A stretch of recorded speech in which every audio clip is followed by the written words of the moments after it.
Buenas tardes a todas las personas que nos acompañan, buenas tardes a todos aquellos aprendices de místico, de chamán, de mago que nos siguen, de simbólogo. A todos ustedes les envío un fuerte abrazo. Hoy vamos a hablar sobre un símbolo trascendental.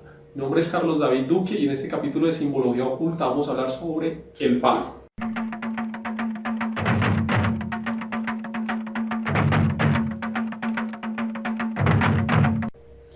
El símbolo del falo es trascendental porque está muy conectado a la biología. Es un símbolo primigenio. ¿Y a qué me refiero con primigenio? Que viene desde los orígenes de la humanidad, de nuestra especie. Los símbolos no son azarosos, no son ajenos a la biología. De hecho, la mente se estructura a partir de millones de años de evolución y esos millones de años de evolución tienen una carga simbólica. Todo lo que fue importante para las especies, para las culturas primigenias, se encuentra almacenado en este constructo biológico que es la mente. Los símbolos son el lenguaje de la mente habla en símbolos. Y por la importancia biológica que tiene la mente, que tiene nuestra genética, nuestra propia biología, el falo es trascendental. Pero cuando hablo de falo no solamente estoy hablando sobre el pene, sino de todo el aparato reproductor masculino. El falo está asociado al dominio, al poder, a la sexualidad, a la fuerza. ¿Por qué? Pues porque en las gónadas, que hacen parte del aparato reproductor masculino, es donde se produce la testosterona, y la testosterona es la encargada de eso. Por lo tanto, entre más testosterona tenga un hombre, más dominante será, más virilidad tendrá, más tendrá a imponerse sobre los otros. Por eso es tan importante este símbolo para los otros hombres, ¿sí? Hay un estudio que comparte Carl Sagan en su libro Los Dragones del Edén, en donde el profesor Paul MacLean del Laboratorio de Evolución Cerebral de Poolesville hace con los simios ardilla. Resulta que MacLean comienza a observar los monos ardilla y se da cuenta de que ellos tienen un comportamiento particular. Cuando quieren establecer su jerarquía, cuando un mono quiere establecer su dominio sobre los demás, entonces el mono se abre de piernas y muestra su miembro erecto a los demás del grupo. Y entre más fuerte tenga el miembro, entre más grande, pues ahí está su posición como alfa del grupo. Hay otro estudio también que recibió este profesor sobre los macacos en Japón y se dio cuenta de que los macacos tienen un sistema de castas bastante marcado, en el cual solo el alfa se reproduce y los demás monos, inclusive los machos, tienen que asumir una actitud sumisa hacia este alfa, incluso dejarse penetrar por el alfa. Y el alfa en repetidas ocasiones hace este ritual de penetración con los monos que no son de su mismo rango. ¿Para qué? Se ha comprobado que no es por fines sexuales ni por fines reproductivos. Es para imponer su jerarquía y para demostrar, reafirmar su dominio sobre los otros monos. Entonces para los hombres eso está muy asociado con el rol que tienen en la sociedad, el falo. Hay una historia que me gusta mucho en la India. Ya todos saben que Shiva es uno de mis dioses favoritos porque Shiva está loco. Luego con cariño está loco. Resulta que Shiva se encuentra en el bosque de Odara con unos sabios, con unos místicos que están allí meditando por allá en sus vainas, están por allí haciendo sacrificios. Se las dan de muy místicos y de muy sabios. Entonces Shiva dice, ¿sabe qué? Yo voy a probar a estos disque sabios. Y se transforma en un vagabundo. Y es un vagabundo desnudo. Y este vagabundo desnudo comienza a hacer gestos obscenos en frente de los sabios. Y a hacer bailes obscenos y movimientos, con toda la parafernalia ahí del caso.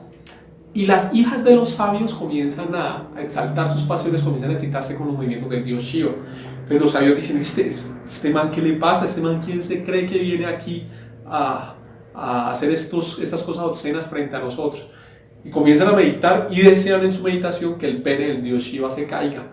Y el pene, no sabían que era el dios Shiva, era un vagabundo. Y el pene del vagabundo se cae y comienza a quemar todo lo que encuentra. Comienza a quemarlo todo.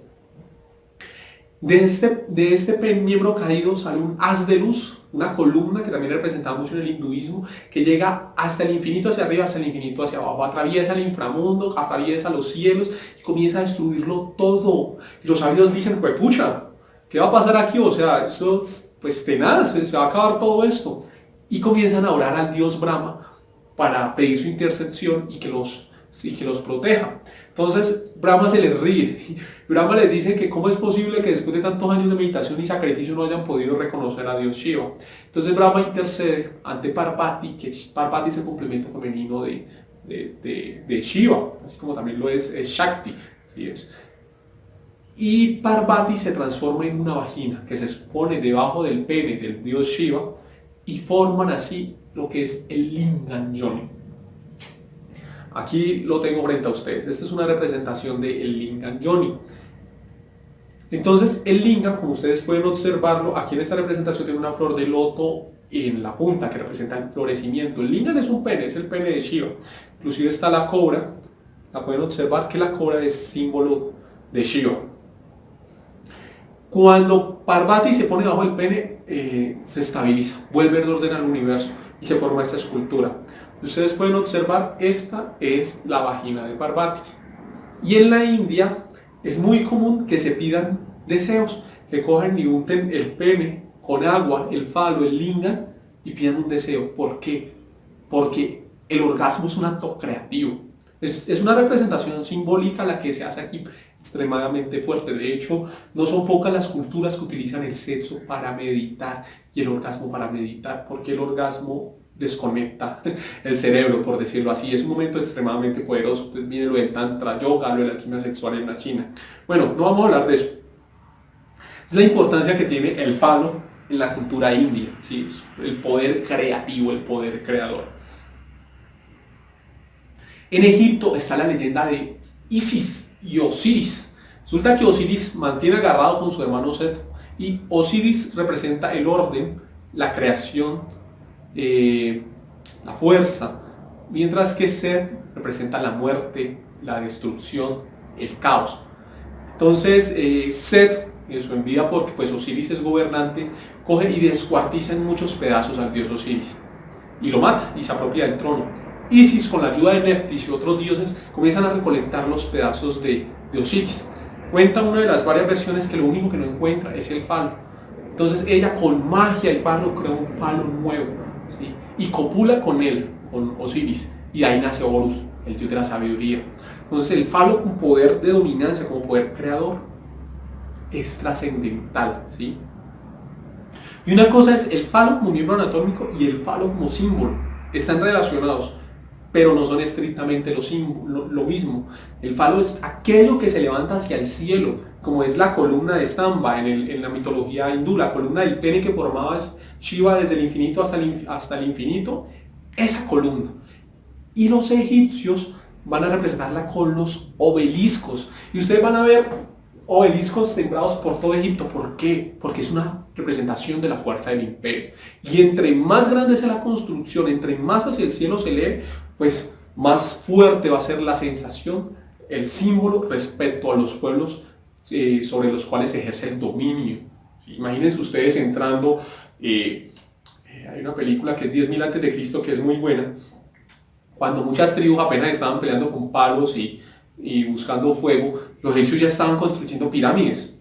Entonces imagínense para una de las tribus de pastores que habían en la antigüedad llegar y ver esas columnas gigantescas, esas pirámides gigantescas, pues hay un sobrecogimiento, hay una sumisión allí ante ese poder simbólico que se ejerce, el poder del falo.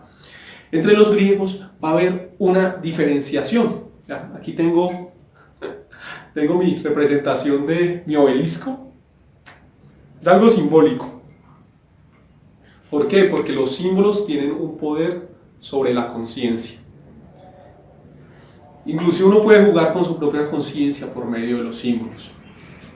En los griegos va a haber una diferenciación, ¿sí?, entre el falo sexual, el falo, digamos, animalesco que representa los instintos, ¿ya?, y el falo saciado, entonces, que ya es la sabiduría, el poder del dios sabio. Entonces, ustedes van a ver esas festividades en los griegos, en las festividades del dios Pan, en las festividades de Dionisio, en las festividades de Príapo, y van a ver esas representaciones de dos falos enormes, ¿sí? De hecho, en algunas festividades cogían y se hacían palos de madera o palos de madera y salían a molestar en eso en la fiesta. ¿Por qué? Porque en estas fiestas se libera la libido, el impulso sexual. Pero los griegos también van a tener su otra parte. Los griegos sabían que el falo estaba relacionado con los impulsos naturales, con la fuerza, con el dominio. Por eso este dominio que no se puede controlar, ¿sí? Es esta fuerza descomunal que quiere dominarlo todo. Está lívido. ¿Se acuerdan que el dios Shiva, esa fuerza que representa que casi destruye todo el universo? Eso es lo que ellos tratan de controlar. Y por eso, si bien en ambiente vulgar, en las fiestas dionisiacas se representan falos así exuberantes que son más, digamos, más del vulgo, en los asuntos más sacros, más racionales, como en las olimpiadas, como en los templos, entonces hay estas representaciones, estas esculturas de los deportistas, pues con un falo más moderado, más pequeño. Pero esto no quiere decir que hay una ausencia de poder, ¿sí? Aquí hay un cambio del falo como miembro que hay en las instituciones vulgares, en las fiestas vulgares, a un falo como símbolo de poder. Porque si bien eran representados con miembros pequeños, no significaba que su masculinidad estuviera, digamos, allí en entredicho. De hecho, se admiraba mucho la masculinidad de los atletas. Y los atletas eran representados pues con sus falos pequeños, o Zeus. Ustedes van a ver, y Zeus es el dominio y el patriarca por naturaleza. O sea, Zeus se lo va a coger todo, ya todo el mundo. Y se va a transformar en toro, y se va a transformar en cisne, y se va a transformar en todo para acogerse a medio Olimpo. Zeus es la imagen del patriarca. Los griegos tenían un patriarcado bastante fuerte en el cual las mujeres estaban relegadas a su ámbito reproductivo. Entonces era muy común que tanto en la guerra como en los ámbitos filosóficos, en los ámbitos de educación, se entregara al niño, que era llamado el erómeno, a un Erastes. Y el Erastes era el maestro. Y el maestro no solo le enseñaba al niño a las labores propias de la filosofía, de la política, de la cultura o de las artes militares, sino que también tenía actos sexuales con el niño, porque es que así lo convertía en hombre, formó una relación más fuerte que la del padre y el hijo, entre el maestro y el discípulo. De hecho es muy chistoso que pues, en 300 uno ve a estos espartanos así, súper viriles, súper fuertes, ¿ya? Y la mayor parte de las relaciones sexuales que tenían los griegos eran entre ellos mismos. En la guerra, pues tú tenías que confiar en el otro, en el compañero.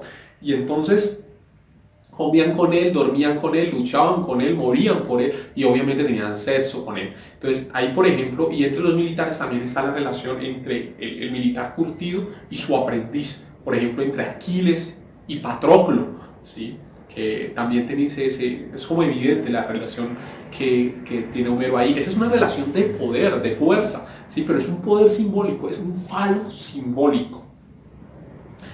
También podemos observar que esto está presente en diferentes culturas y ha llegado hasta la actualidad. Por ejemplo, en algunas tribus de Papua Nueva Guinea se cree que pues, los niños pasan por una especie de ritual de iniciación para convertirse en guerreros, donde los hombres, los más viejos, pues los penetran sexualmente y les injertan la semilla.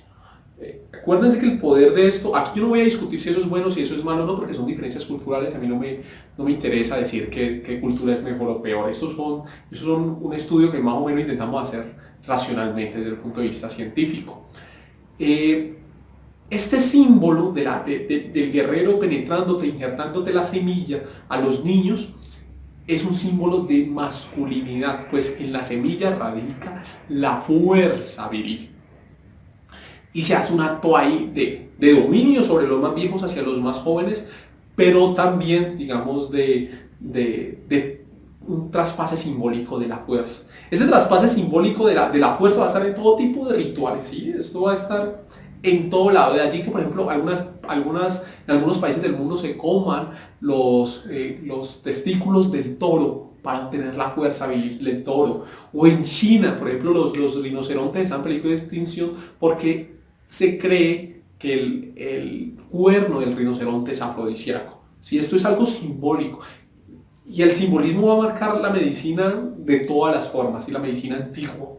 Porque se cree que el cuerno es una representación fálica, me va a dar el mismo poder y la misma fuerza viril del rinoceronte. Algo muy parecido que pasa, digamos, actualmente. O sea, para los hombres el falo es un símbolo bastante representativo. Por eso inclusive se hacen estudios de qué países tienen el falo más grande y en qué países lo tienen más pequeño. De hecho, los niños cuando están en sus juegos, así en su etapa inocente, miran a ver quién es el que tiene el falo más grande y compiten a quién le llega el chorro más lejos cuando están orinando. Eso es algo común, porque para el hombre el falo es una representación de poder. Y eso no es que alguien se lo haya dicho, eso es inconsciente, ¿sí? En el psicoanálisis, para Freud, no hay una diferencia entre el falo biológico y el falo simbólico, ¿sí? El falo representa el poder. Cuando el niño tiende, digamos, a desarrollar el complejo de Edipo, o sea, el primer amor del niño es la madre, el hombre, el padre, tiene que ir a romper ese vínculo entre el niño y la madre, tiene que ir a romper el Edipo. Eso es un conflicto, eso es una guerra de penes, es una guerra de falos, ¿sí? Pero no una guerra literal, sino una guerra simbólica, en la cual el niño y el padre compiten por amor a la madre, y ahí sea una castración al niño, ¿sí? ¿Qué pasa si eso no se hace? Pues el niño, si no se le castra simbólicamente, por eso es tan importante los rituales, por eso es tan importante todas esas cosas, porque representan cambios psicológicos. Si el niño no se castra, el niño, simbólicamente, el niño va a vivir toda la vida posiblemente enamorado de su madre, desde un punto de vista inconsciente. Entonces, el niño no le van a gustar las mujeres. Muchos, digamos, de las cuestiones en torno al homosexualismo surgen de allí. No vayan a creer que estoy contra homosexuales, no, estoy tratando de dar una explicación psicológica, ¿sí? Cuando no es, digamos, una descompensación hormonal, puede ser esta cuestión psicológica en la cual el niño tiene una relación demasiado fuerte con la madre y ante la ausencia del padre o un padre que haga su rol, entonces no hay un corte, no hay un rompe en ese sentido. Es tan fuerte las cuestiones de poder en torno al falo en los hombres que, por ejemplo, en las cárceles es muy común que los miembros más débiles, que los nuevos, sean abusados por los presidiarios más que, digamos, ejercen un dominio más fuerte, ¿sí? Y más importante que el hecho sexual es el hecho simbólico que eso representa. Eso es algo tribal, es en las cárceles donde va a surgir esta tribalidad a flor de piel. Esto es algo instintivo. También, o sea, vamos a verlo presente en la pornografía. Es muy común ver que en la pornografía nunca o muy poco vas a ver estos hombres con falos pequeños. De hecho, son falos muy grandes, descomunales, porque por la asociación que los hombres tenemos de virilidad, ¿sí? Eso es una relación de respeto hacia el pene del otro. Entonces en el porno es normal ver estos penes grandes, inclusive ya descomunales, que más allá de su papel reproductivo, es un papel simbólico. En este sentido, en el Japón, por ejemplo, vamos a ver esas representaciones, y ahí viene también lo del afrodisíaco, en cada uno va, el afrodisíaco y todas estas medicinas premodernas van a tener un carácter simbólico, como ya dije, muy importante. Estas tribus de pescadores van a asociar el falo a los tentáculos de los pulpos y los calamares, ¿sí? Y van a ver ustedes representaciones de jovencitas, de mujeres, teniendo sexo con pulpos y calamares, ¿sí? Inclusive en el hentai, inclusive en la animación, el tentáculo de esos animales tiene una representación del falo, una representación de poder, y por eso también son considerados afrodisíacos.